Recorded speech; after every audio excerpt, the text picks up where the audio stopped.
love you. In the summer of 1944, the population of the Auschwitz-Birkenau concentration camp continued to increase. The number of prisoners had grown to almost 130,000 men and women. Those who managed to get some job in the camp or be assigned to a better labor commando avoided starving to death. They worked in hospitals, kitchens and warehouses as clerks or messengers. Among them, even love could blossom. The tale of Marla Zimetbaum and Edek Galinsky is one such story.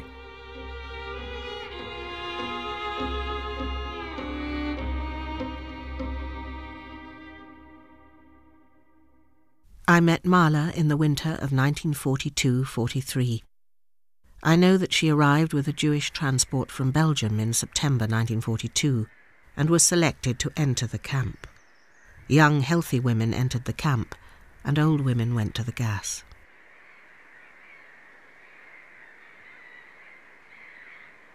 Marla was a Belgian Jew. She spoke German and French very well. Her Polish was not as good, and she spoke it with a Jewish accent. I also spoke French well, and this entertained us. We spoke French to each other. This language distracted us from the surrounding nightmare. In this way, we became closer. Basically, Marla worked as a camp messenger. There were several of these messengers, always standing by the guardhouse, at the gate. They froze in the winter. At the command, "Messenger," always shouted by the supervisors Drexler or Mandel, the messengers had to run and do what they were told. But Marla, in addition, had one more job. She took the prisoners from the hospital, who managed to survive the sick room, and escorted them to the barracks. It largely depended on her where someone was taken. She tried to see that weak people got into a work squad where the work was a little easier, and where they had a chance to survive. In the spring of 1943, I lay seriously ill in hospital barrack number 23. I had typhus and didn't know anything about my child that was outside the camp. I was psychologically broken. And then Marla came to see me. She brought me a photograph of my daughter. This was forbidden. We got letters, but not photographs. I was extremely terrified of the camp, sick and broken, because I found out that my husband had been shot. I couldn't take it anymore. I certainly wouldn't have survived the camp if not for this. Simply put, I recovered, and I asked, begged her to give me the photograph. She said she would try to do something. She replaced it in the documents with some other photograph and brought me the photo of my daughter.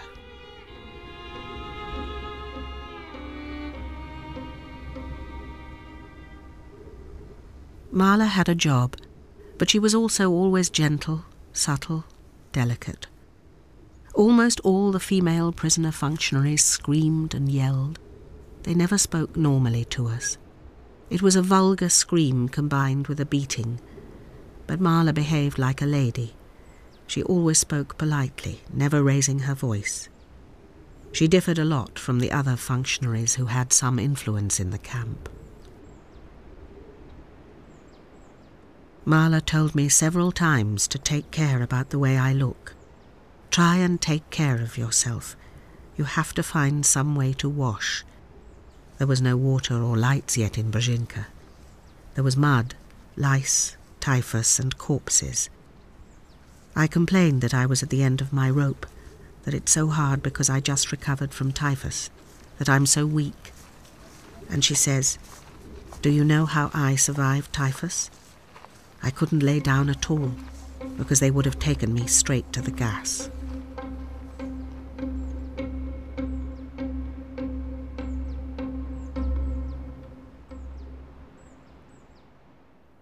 We stood for hours at roll calls, and I know her precisely from those roll calls, when she delivered a message to the barrack supervisor or called out someone's number.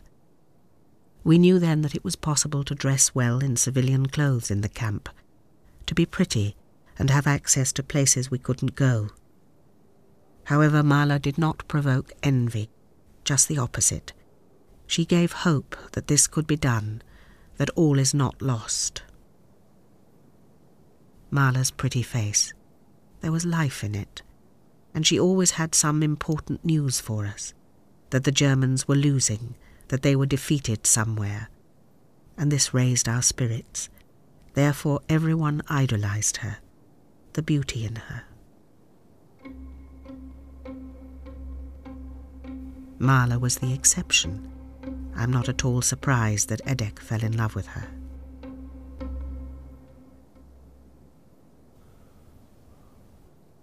Edek was unusually handsome, very manly, courageous, and a risk-taker. He became a man in the camp. We came to Auchwitz in the first transport. Edek got number 531, and I got 290.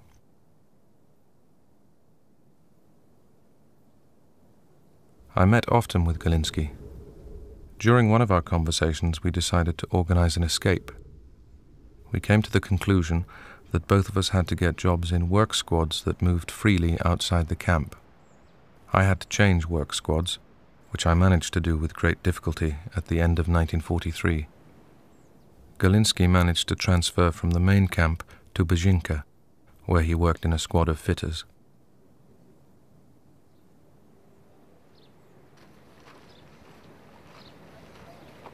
We met on a camp street, and I asked her, "Mala, what's new?" I already knew about Edek, that they were in love, but I wanted to hear it from her. Mala, so radiant, just glowing then, says, "It's love. I'm in love." In Polish, she said, "I'm in love and I am loved."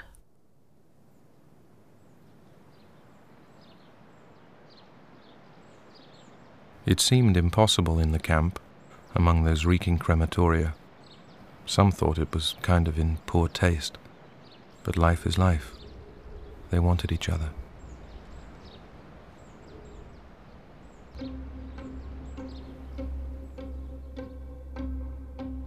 Mala met with Edek mainly in the hospital, in Barrack 30. This barrack was the most distant from the camp street, the least visible from the watchtower. Moreover, since June 1943, when Rotter became the camp doctor, this barrack was off-limits to all non-medical SS men due to the infectious diseases. Michał Kula, the maintenance man, had the keys to the X-ray room, and thanks to him, Mala and Edek could meet.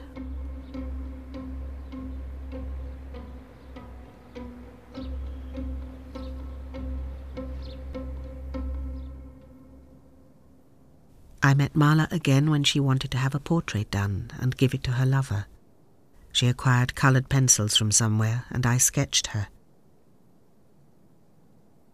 When it was done, Mala was truly grateful. She threw a party, bread smeared with margarine, a feast fit for a king. I was always hungry and thought only about food.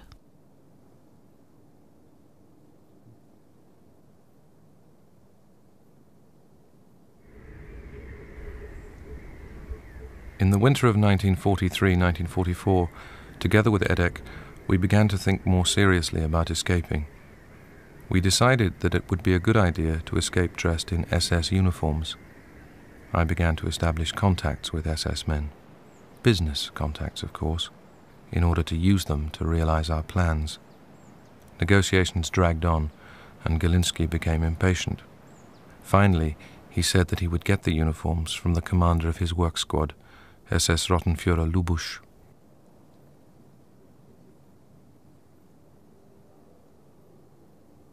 I certainly remember SS Rottenführer Edward Lubusch from Bielsko. He had a habit of singing the Polish national anthem when he was drunk. During one of our conversations, Edek said that Mala Zimmertbaum would also escape with us. He argued that, as a Jew, she was doomed. I already knew then that they were close. I was upset and reminded him of our plans. He said that he would escape first with Mala and then send the uniform and a pass back to the camp so that I could escape. We set the escape for Saturday the 24th of June, 1944.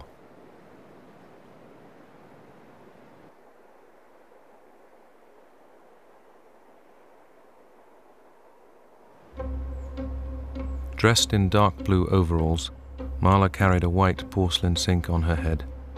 Galinsky walked next to her, dressed in an SS uniform. They went down the road in the direction of Budi. I watched them pass the outside cordon of sentry posts. An SS man was in the watchtower. Edek showed his pass from a distance that he was taking the prisoner to install the sink. I heard the siren. Someone was missing in the men's camp. Later, it turned out that someone was missing in our camp as well. As a messenger, Marla often went somewhere and didn't return in time for the beginning of the roll call. She had malaria, so Drexler was very worried whether she hadn't fallen down somewhere, was lying ill somewhere, and ordered a search for her. They had still not sounded the alarm that she'd escaped. The SS men simply didn't want to believe it. Nobody thought that such a well-known person would escape. Therefore, the roll call was extremely long. We waited and wondered, what next? Finally, the sirens wailed, and we were thrilled, because Marla's Slovakian messenger friends told us that Marla had escaped, and that she must have escaped with Edek.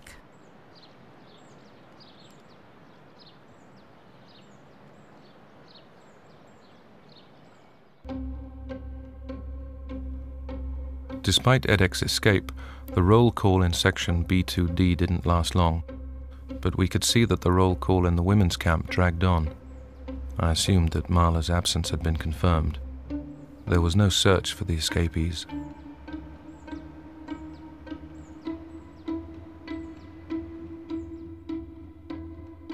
It was wonderful. There was no other escape like it, that a boy escaped with a girl, and a Pole and Jewess no less. It was known that they were in love, very much in love.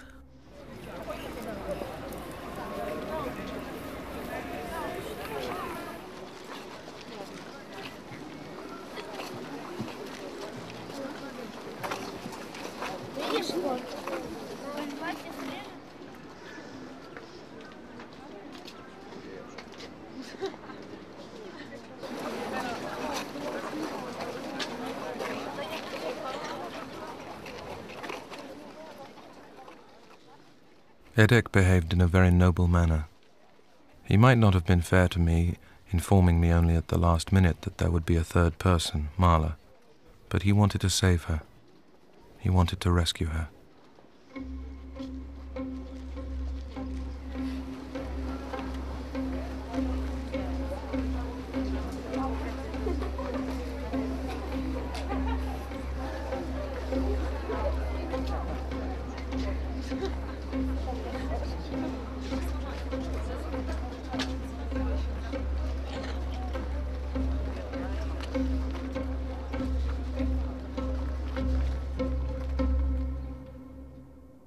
One day passed, another day. They didn't find them. So the Germans could be outwitted. It was possible to get out of here. We didn't know anything about it for some time, until one day the news came that Edek and Marla had been arrested. It was said they made a big mistake. I was in a clothing warehouse on the fence side, and I heard a couple of people walking.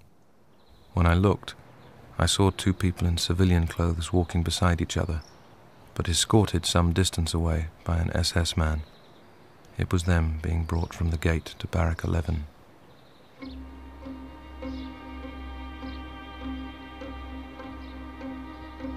When we found out that they had been caught, that Marla was sitting in the bunker of the death barrack, the entire camp was in despair.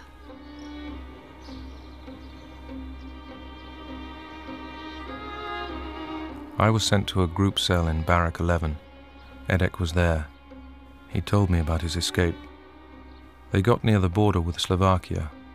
Marla was frail and weak. It had exhausted her.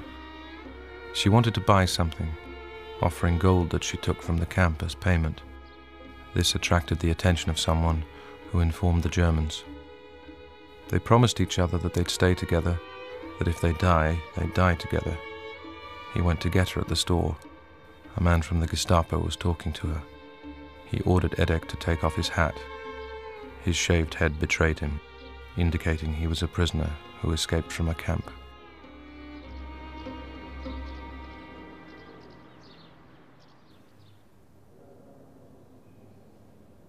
I met Galinsky in a cell next to the isolation cell.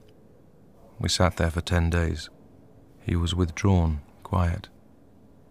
Each evening he stood by the door and, with his face next to the crack, whistled a beautiful melody, and after some time, from the other end of Barrack 11, the same melody, whistled by Mahler, reached us through these corridors. In this way, they were still able to show their love even in the death cells.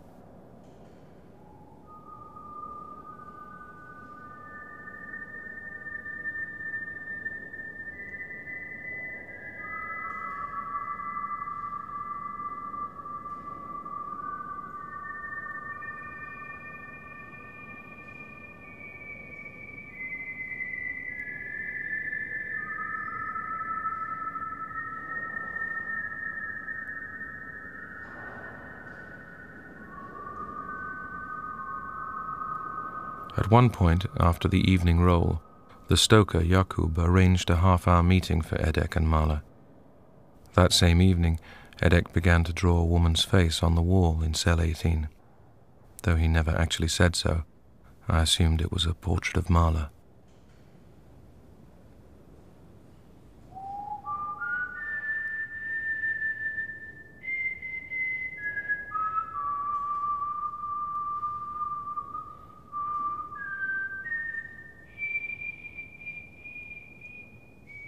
They escaped June 24th, were caught on July the 6th, and the sentence was carried out on September the 15th.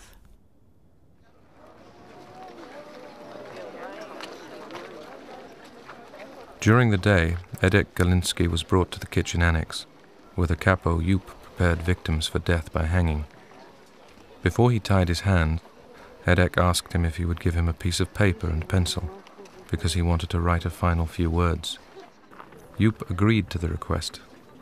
This was Bloody Jupp, a thug who tortured prisoners, but in this case he acted like a gentleman. He gave him the piece of paper. Edek didn't write much. He enclosed an earlier prepared lock of hair, wrote his first and last name, as well as the first and last name and camp number of Mahler Zimmetbaum. Jupp gave me the piece of paper that Galinsky gave him.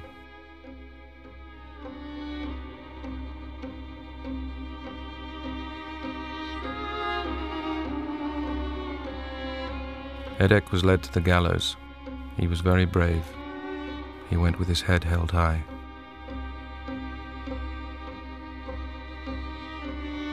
He said only, "Comrades, avenge me." He got up on the stool. The sentence began to be read out in German and Polish. Before it was finished, Galinsky put his head in the noose and jumped off the stool. The capo Jupp ran to him immediately and freed him from the noose, putting the stool back under his legs. The sentence again began to be read out.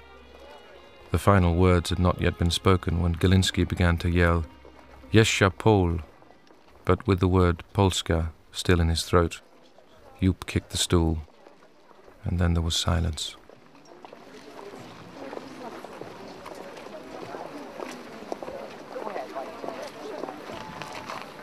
At this, the SS men ordered everyone to disperse. They were also leaving. But we stood there some time, and finally I said to those around me, "Caps off." It went through the crowd. Everyone heard it. Everyone standing there took off their caps.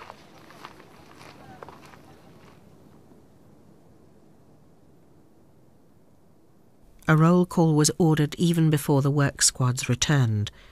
This was not a normal roll call, but one for all the female prisoners who worked in the camp, in the offices, packing department, supply department, and the clothing warehouse. Reuters, a short SS man with a swarthy face, stood next to Mahler. The commandant of the women's camp, Maria Mandel, stood on the other side. We stood and waited, wondering what will happen now. Mandel finally spoke and said that in accordance with the order from Berlin, Mahler will be burned alive in the crematorium for escaping from the camp. She said, "Anyone who, just like Mahler, is considering escaping from the camp will be dealt with." As Mandel spoke these words, Mahler, almost imperceptibly, took something out of the package in her hand. Then, completely calm, she began cutting the veins in her left arm. I watched in amazement as the yellow colour gradually left her face.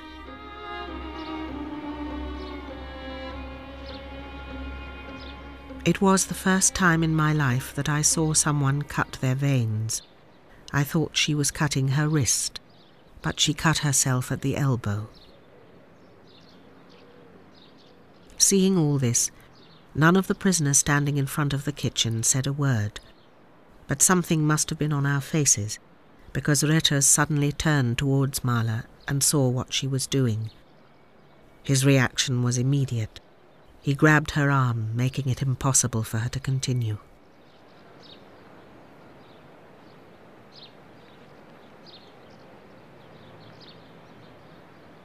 The Labour chief, Arbeitsführer Reuters, grabbed the razor blade from her and she hit him in the face. This is probably one of the most vivid memories I have about Auschwitz, that an SS man got it in the face. He grabbed her hand and broke it. The sound of the bone cracking was so loud that everybody heard it. The entire ceremony, the entire show was interrupted. Mahler bled a lot. They took her to the camp, a sick room to the dispensary. They wanted the bleeding to stop so the sentence could be carried out, so she didn't kill herself.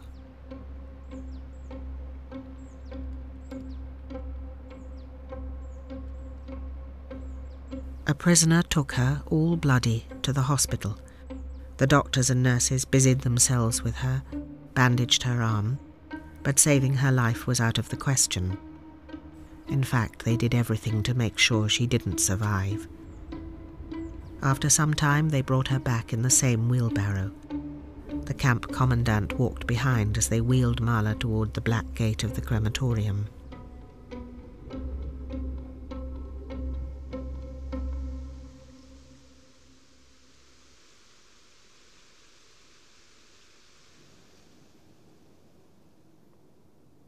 There were 3 versions of what happened later at the crematorium. The first is that they brought Mahler to the crematorium, and one of the SS men there recognized her. He took pity on her and said that he would rather shoot her because he didn't want to throw her alive into the fire. The second version is that this same SS man gave Mahler poison, which she took.